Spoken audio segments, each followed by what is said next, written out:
നമസ്കാരം. സ്പോർട്ട് ലൈവിലേക്ക്.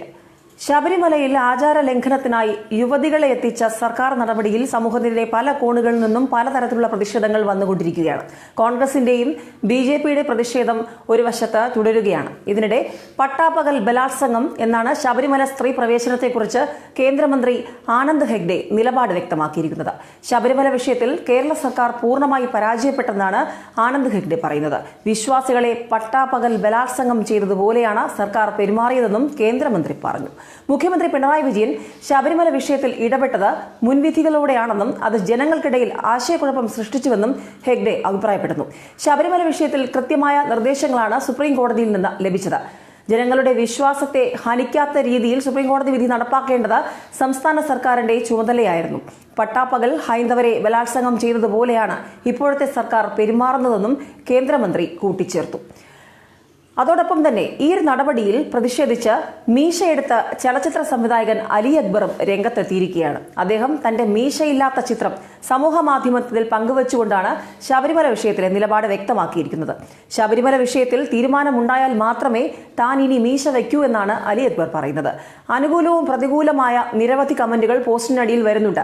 ആചാര സംരക്ഷണാർത്ഥം ശബരിമല കർമ്മസമിതിക്കൊപ്പം സജീവമായി പ്രവർത്തിച്ചയാളാണ് അലി അക്ബർ. ശബരിമലയിൽ യുവതികൾ പ്രവേശിച്ചതുമായി ബന്ധപ്പെട്ട് രൂക്ഷ വിമർശനവുമായാണ് കൊറിയോഗ്രാഫർ പ്രസന്ന മാസ്റ്റർ രംഗത്തെത്തിയത്. യുവതികളെ ഭീരുക്കൾ എന്ന് അഭിസംബോധന ചെയ്തുകൊണ്ടാണ് പ്രസന്ന മാസ്റ്റർ ഫേസ്ബുക്ക് പോസ്റ്റിൽ കുറിച്ചത്. ശബരിമലയിൽ ദർശനത്തിനെത്തിയതിന്റെ സന്തോഷത്തോടൊപ്പം ഞെട്ടലുണ്ടാക്കിയ കാര്യവും പ്രസന്ന വിശദീകരിക്കുന്നു. അമ്മയെയും അമ്മായിമാരെയും കൂട്ടി മലയിറങ്ങി വരുമ്പോഴാണ് ഞെട്ടിക്കുന്ന വാർത്ത കേട്ടത്. 2 ഭീരുക്കൾ തങ്ങളുടെ ഈഗോ ശമിപ്പിക്കുന്നതിന് വേണ്ടി ശബരിമലയിൽ കയറിയ വാർത്ത അവരെയോർത്ത് ലജ്ജിച്ചു പോയെന്നാണ് പ്രസന്ന മാസ്റ്റർ പറയുന്നത്. കുട്ടികൾ ഉൾപ്പെടെയുള്ള 30,000-ഓളം ഭക്തരാണ് അവരുടെ ഈഗോ കാരണം കാത്തു നിൽക്കേണ്ടി വന്നത്.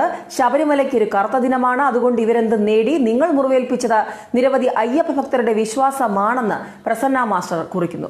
തുടക്കം മുതൽ ശബരിമല യുവതീ പ്രവേശനത്തിൽ ഭക്തരെ വെല്ലുവിളിക്കുന്ന പിണറായി സർക്കാരിന് വലിയ വിമർശനങ്ങൾ പല കോണുകളിൽ നിന്നും കേൾക്കേണ്ടി വന്നു. അതിന്റെ തുടർച്ചയാണ് ഇപ്പോൾ കണ്ടുകൊണ്ടിരിക്കുന്നത്.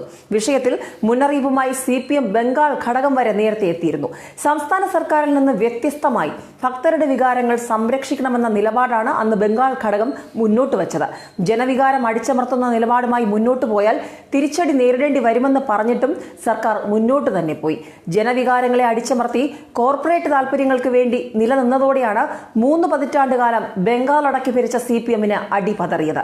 പഞ്ചായത്ത് തിരഞ്ഞെടുപ്പിൽ പോലും മികവ് കാട്ടാനാകാതെ കഷ്ടപ്പെടുകയാണ് ഇന്ന് പാർട്ടി.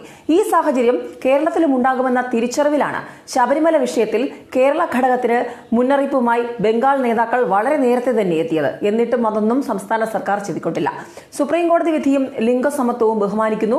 അതേസമയം ജനവികാരത്തെ മാനിച്ച് പ്രശ്നം രമ്യമായി പരിഹരിക്കണമെന്നും CPM നേതാക്കൾ അന്ന് ചൂണ്ടിക്കാണിച്ചിരുന്നു. കർഷകർക്കും വിദ്യാർത്ഥികൾക്കുമെതിരെ നിലപാട് കടുപ്പിച്ചതാണ് ത്രിപുരയിലും പാർട്ടിക്ക് അടിതെറ്റാൻ കാരണമായതെന്ന നിരീക്ഷണങ്ങൾ വന്നിരുന്നു. ഭക്തജന വേട്ട തുടരുന്ന നിലപാടാണ് സർക്കാർ തുടരുന്നതെങ്കിൽ കേരളത്തിലും സ്ഥിതി മറിച്ചാവില്ലെന്നും നേതാക്കൾ ആവർത്തിച്ചിരുന്നു.